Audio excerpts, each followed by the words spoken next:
such vile scenes then that we saw at the airport, and we also saw during the game afterwards in Jose Mourinho's reaction as well, some just awful behaviour overall.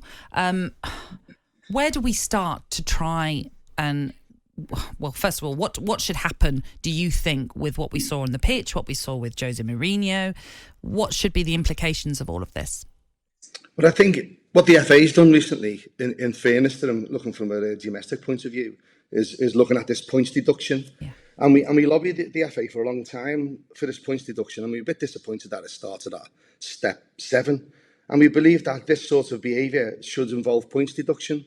You know, Roma exactly haven't got a wonderful reputation on the circuit, and I dare say that UEFA, the way UEFA tried to address racism, doesn't give us any hope that they're going to try to address this situation. So we just hope that there's some real strong messages coming out from UEFA. It's great to see the PGMOL make a prompt statement, which again hasn't really happened in the past, and we agree with Howard that it is at an all-time low, and just stop giving them, you know, silly fines and bans where they can cope with money. Well, that doesn't affect them, Martin, does it? I mean, no, it doesn't. Their money to them's nothing.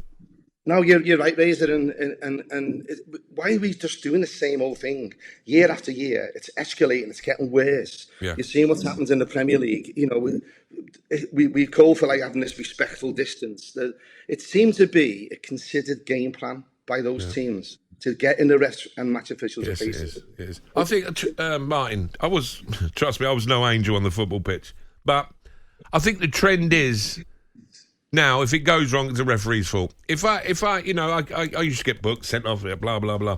But if I had a bad game, I'd walk off the pitch and I'd blame myself. I wouldn't blame the referee. Now, the trend is, if you're having a bad game and the team has a bad game, it's the referee's fault.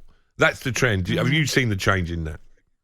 Yeah, we have. And I think all of us, even you know, some people on your station don't really help the situation with regards to some of the things they tweet. Yeah. And I think people need to recognise the consequences of what they say, what they tweet, what they do, and the consequences currently are very weak. And you know, look what's happened. You know, just domestically, it is really. We've said for a long time that we are concerned that a match official is going to be murdered. Yeah. And this is another step closer to that. The thing is, the referee, I mean, he hasn't booked his own flight, has he? I mean, whoever's in charge of doing this, common sense says, right, well, hold up, we're at a neutral ground here. The airport's going to be full of opposite fans. The referee might have a bad game. Let's not let him walk through the front door of the airport. Let's you know, let's get him somewhere else or get round the back. You know, when I played football, when we went in Europe, we went round the back of the airport because all the fans are there. So, I mean, it's got to be... I think this is a learning curve for those people that are in charge, that does travel and looks after referees' welfare. Well, I think it'll be interesting to see what the protocol is for match officials, because I know the protocol days before international games and after there is a set protocol, so we don't know what's gone wrong here. I normally put sectors, you know, let's be honest. How many match officials go abroad and we haven't seen stuff like this? So something's gone wrong on this occasion. And like last year, the Champions League, UEFA win a shining example of how to organise. That's right.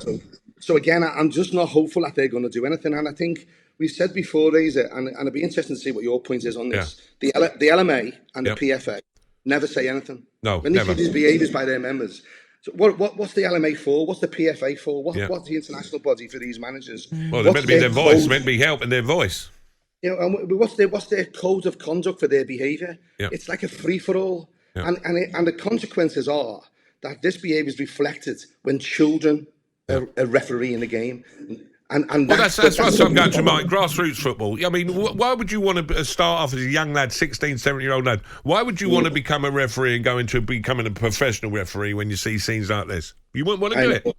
I know, but in fairness, you know, refereeing changed my life and been to some wonderful grounds, and I'll always advocate it. It is, but we must talk about the bad side of it. For years, it's just been stuck in the corner. No one's really. We've dragged it out of the corner into the media. People like yourselves are really helping us, and all the mental health issues. What happens? You know, you've been a great example, Razor, of what you can face your challenges, and you're a great example to people like us who were dealing with people who were getting threatened. This, what we've seen on video here.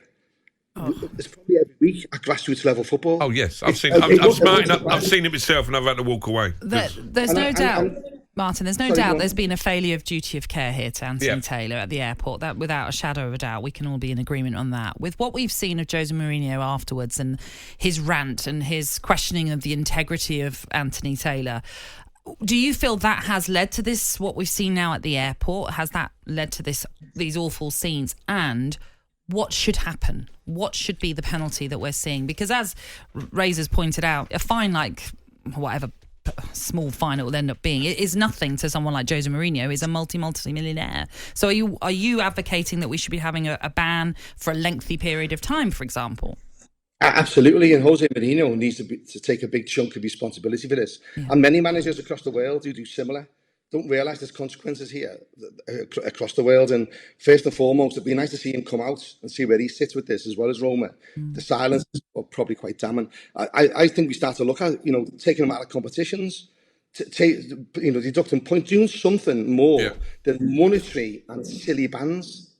Just as deduct points to, in this context with a competition, we've got to look at, saying, you're not qualifying for next year's competitions. If you do qualify, there's got to be something more than silly, weak punishments. Otherwise, it's going to continue, and something worse than what we've seen last night is going to happen without consequences. Yeah, absolutely. Martin, we appreciate you joining us this morning. Awful scenes to be discussing as well, after a general performance that most of us think Taylor did well in that game, which was a very heated game at the end of the day as well. So, Martin, thank you very much for being with us this morning. It's something that's going to run for a little while, this story. It's not very often that the referee gets, what a great game the referee had. Of course not. Isn't it? And there's always one or the other, is it? It depends what team you're in, what side you are. But, it's getting worse and worse.